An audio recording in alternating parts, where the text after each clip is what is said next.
G'day people, I'm Sharon and welcome. Today I'm going to thread my quite antiquated 644D for you. In addition to actually threading it, I'm also going to give you a little hint about a switch that if you've accidentally switched it, you're not going to be able to get your tensions sorted out on your machine. Let's get started. Top of your machine, places to put your threads and where the telegraph should be up so the thread comes over and into the machine. I am of course going to show you how to completely thread the machine, but we'll just have a little look at what the bits are first. These are the tension discs: left needle, right needle, upper looper, lower looper. We have stitch length in millimeters, differential feed, and the flywheel, which, like a flywheel on a sewing machine, when you turn it around the needle goes up and down. The left side of the machine opens up. It gives you lots of nice places for getting in and cleaning it, and also oiling spots. There's a few of them around. Check out in your manual, and it definitely helps your machine to stay a bit quieter if it gets oiled periodically. This is my very old and broken box of accessories. It came with the machine, which is quite elderly now. Just letting you know, the machine does come with a spare blade, so in the event that your blade gets nicked or eventually gets blunt, you can get the blade out of there, put it into your machine, or give that blade to your technician to put in for you. The lint catcher on the front comes off and the door opens down here. There is in there a place to keep your needle threader, so it just slots in. Let's have a look at threading the machine. The machine's obviously completely threaded at the moment, and I'm going to completely unthread it, so I'm cutting off the threads here. Normally, if I was going for the easy method to rethread and tying things on, I would in fact cut these off at the cones, not here, but because I am just taking this out entirely, I'll leave that thread on the cones. It's a good idea to get into the habit of dechaining, and dechaining is going backwards 2 whole stitches, and then that disengages the needle threads and allows you to pull everything out. I'm going to thread the machine with colours that match the colours indicated by the machine, and that means I'm going to use green, red, blue and yellow. So I'll put them on the machine. To begin, take these threads over the top. You don't need to go through the second hole unless you are using a very wiry thread. So all of the threads are just going to go through the loops at the top, and you've now seen as exciting as that bit gets. These guides are also exactly the same all the way across the machine.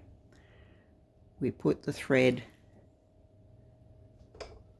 from the back to the front through the top one, and then from the back to the front through the bottom one, and bring them forward.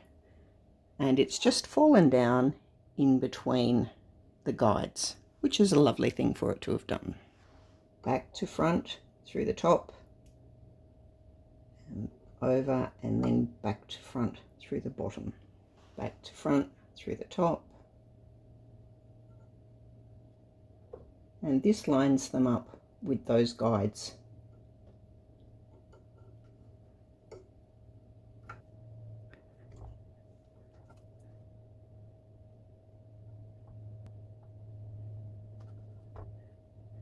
All 4 of these threads are now down past the tension discs, and because I have the foot on the machine up, the tension discs are open. I'm now going to start doing the threading in the order that Janome wants us to do it, and there are very deliberate reasons why we thread in this order. Tweezers are a vital part of threading your overlocker or serger. When we come down to this part of the machine, there's a threading diagram. This threading diagram is exactly what I am going to be showing you today. You'll notice that there is a 1, 2, 3 and 4 on the coloured bits up there. That's telling you the order that you should be threading the machine in. I'm going to take the green thread, which is number 1. It has already come from the telegraphed pole, gone from the back to the front, over and through again and down past the tension disc. There it is coming down. You can see there it's going behind something that's got a hole in it. It's this. So my thread is now coming behind the thing, the hole in. Next we have this here. This is a place where people can get very, very mucked up without realizing it. There's a circle around this one, there's a circle over here. It's telling you 3, 4 here, 2 here. What does it mean? It's actually a switch. You have the switch at the top on 3/4 if you are doing 3 or 4 thread overlocking. You have it down here on 2 if you are doing 2 thread overlocking. I can almost guarantee that you are never going to do 2 thread overlocking. In fact, in all my years of sewing, I've only ever really known one person who did use it. Hi Laura. Other than that, it's just a thing. It's available and you probably won't use it. However, if you put that switch in the wrong place, nothing you can do will make the tension correct on the top of your machine. If I had $1 for every person who walked into the store with a machine that they couldn't get the tension right and all we did was flick that switch, I'd have quite a few dollars. Make sure it is on 3/4. We're going to go through that switch, which is a guide. The next part of the machine that is marked with green is down here, this guide. We need to put the thread through that guide. I'm going to grab the thread with my tweezers and put it through from right to left. The next one that is marked green is this one. I'm going to put it through from right to left as well. I just managed to get that twisted around that guide. I need to get it untwisted. We don't want things twisted around the wrong bits. Now is when the easy thread mechanism of this machine is used. The piece that I have just put the thread through has got an arrow on it pointing upwards. As long as I've got my needles in the up position, if I move this in the direction of the arrow, there will be 2 extra loops come out. And there they are. That one has got a green mark on, that one doesn't have any mark on, but that's what we need in order to thread these bits of the machine. Hold the thread in your left hand and using the tweezers, take it from the bottom up through that guide, and then same with this guide. So my thread is now caught in each of them. The next piece on the threading diagram is the hole in the looper. If I try to put that through right at the moment, the thread's going to come out right on that shaft. So I generally move the shaft out of the way a little bit. Just makes my life a little bit easier. Thread through the eye of the looper from front to back, and then I put the thread down between the blade and the foot, and that is the lower looper threaded, and that's the hardest one to do. Now I'm going to do this one that they've marked as number 2, which is my upper looper. The thread is coming down in the channel. I similarly have to get my thread through that break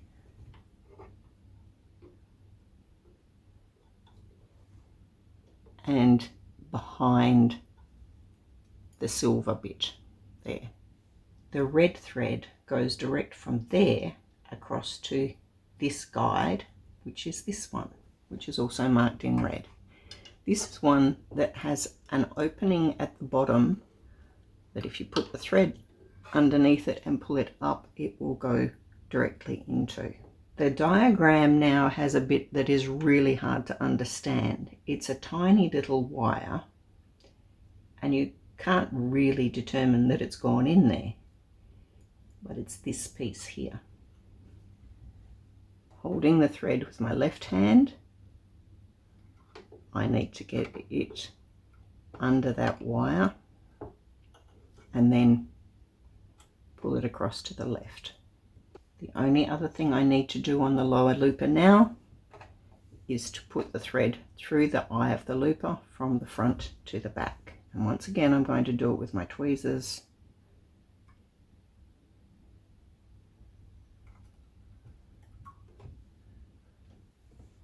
I'm going to put my thread now between the foot and the blade, bring it down and over to the left. I have completely threaded everything that has to be done down here now. You may notice that the decals on my machine look different to yours. This is what they look like in 2006. Currently, I think they're gold. It doesn't really make any difference to the things that I'm telling you about. It's all the same, it's just that they've updated the look. Before I close this up, I want to have a little look at what's going on with the needle threads. It's indicating it's coming down, going across, and then down. I'll show you how to do it now. I bring the blue thread down, across, under this silver piece, up and over the wire. There's a divider guide here, so it divides the left needle from the right needle. And then there is a further needle guide or thread guide just above the needle there. I'm going to quickly use my needle threader to thread the needle. If you want to find out how this is done, please refer to my video on using needle threaders. Once it's through the needle, I put it down between the foot and the blade, and then I do the same with the yellow one. Come down, under, over the wire, the left side of the divider, through the guide above the needle, and then we thread the needle from the front to the back and done. So I'm going to put the thread between the foot and the blade. One other thing I want you to note here, use only HA1SP needles, size 11 to 14. HA1SP needles are ballpoint needles. They are the right needles to use for these machines. With the machine completely threaded, I'm going to open the front and show you what's going on with the foot down. Whilst I hold the threads, I am going to hand wind a few times. That starts the chaining process. You don't have to do it, but I like to be able to see that the chaining has started. And I can see mostly red on the chaining pins. And that is what I want to see. With the foot down, I need to make sure that the threads are properly engaged with the tension discs. So I'm holding here and I am giving each thread a pull at the top. And in doing that, I make sure that if the thread was only going part way into the tension discs, it is now bedded all the way down in there properly. I can close my machine, attach the lint collector, and it's ready to sew. If you are having difficulties because you sew this far and then your lower looper breaks, so you rethread it and you sew this far and the lower looper breaks, and you rethread it and you sew this far and the lower looper breaks, and you're ready to throw your machine out the window, please refer to my video about thread breaking repeatedly. It is actually something to do with the order you're doing things in, and it's an easily solvable issue. I hope you've learned something about your machine today and you feel a bit more like you're friends with your 644D. I love mine. It's a workhorse. They're great machines. And I'll see you next time.